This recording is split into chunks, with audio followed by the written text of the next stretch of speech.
All right guys, so on today's video, I'm gonna show you how to do a rawhide handle wrap on one of your bows.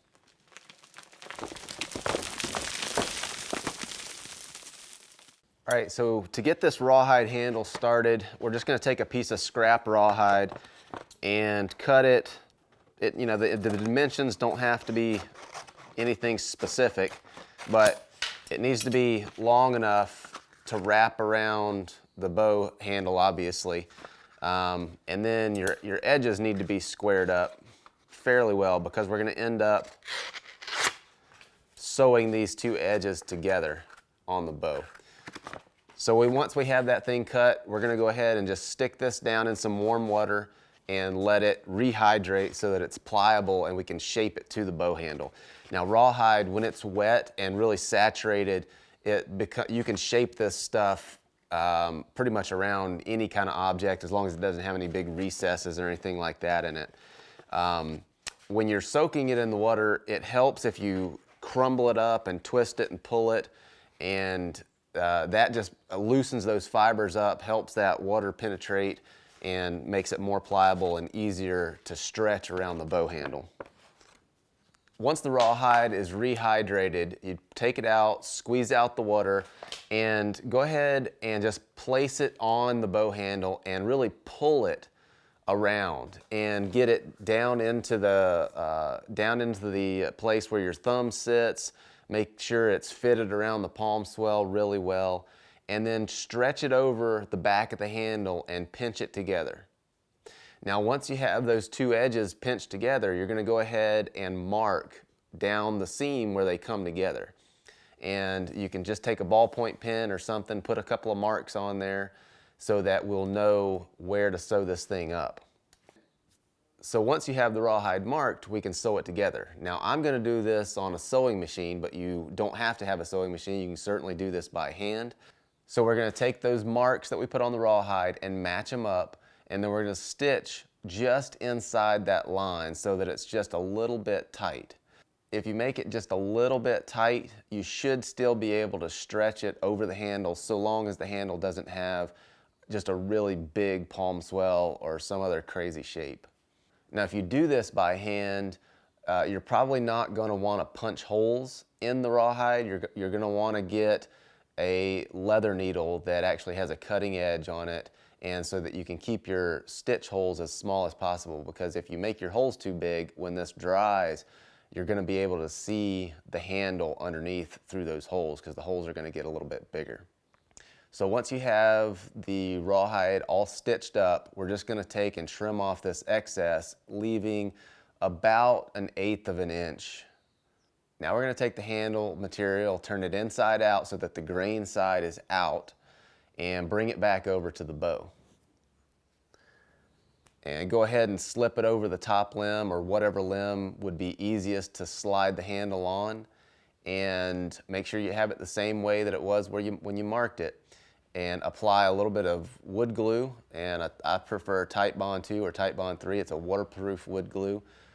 Put that all around the handle, and then just slide the handle over the bow handle.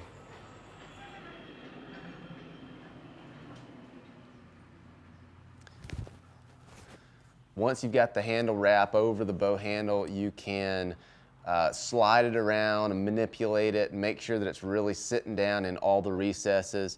Squeegee out any excess glue that's in there, and make sure that you pull it over the end so that you can trim it to shape later on. Now if you're working with a one-piece bow, you can pay a little bit more attention to the length of your handle material so that you don't have to trim it later. You can just move the material around so that it sits right where you want it when the bow handle is dry, and then you don't have to worry about trimming it later on to the bow handle.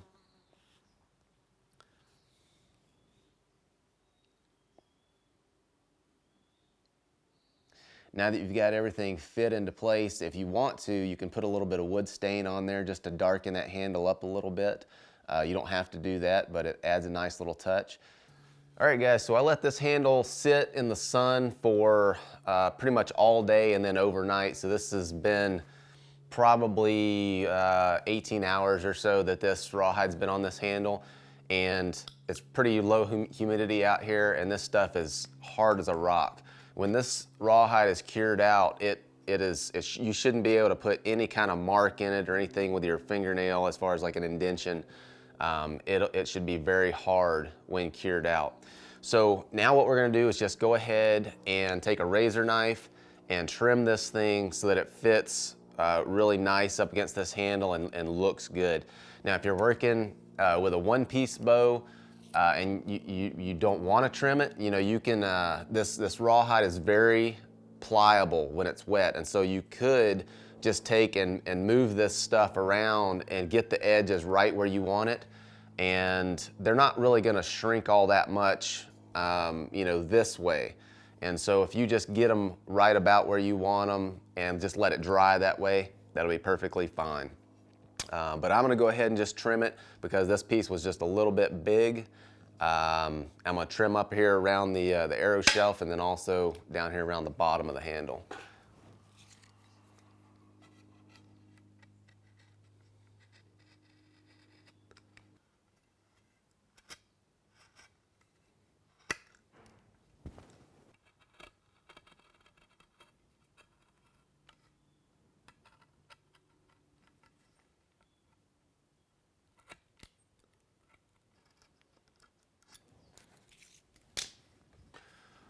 All right, there you go.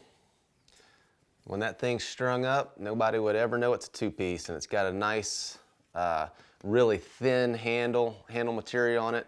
That's one of the reasons that I like rawhide, is because you can shape your handle the way you want it. You can put this covering on it, and it really doesn't make the handle bigger than it was. I mean, it's a very small fraction of an inch bigger, but less than 1/8 of an inch more circumference, I guess.